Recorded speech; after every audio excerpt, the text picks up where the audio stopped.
اور میں نے عرض کیا کہ ہر چیز میں خیر کا پہلو بھی اور شر کا پہلو بھی، اللہ پاک نے اس دنیا میں زہر بھی پیدا کیا ہے اور اللہ پاک نے تریاق بھی پیدا کیا ہے۔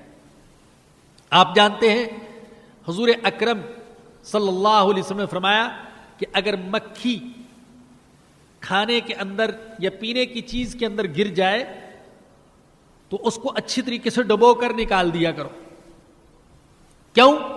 فرمایا کہ اس کے ایک جانب زہریلے جراثیم ہیں اور اس کی دوسری جانب انہی جراثیم کو ختم کرنے کا اللہ پاک نے علاج بھی پیدا فرمایا ہے۔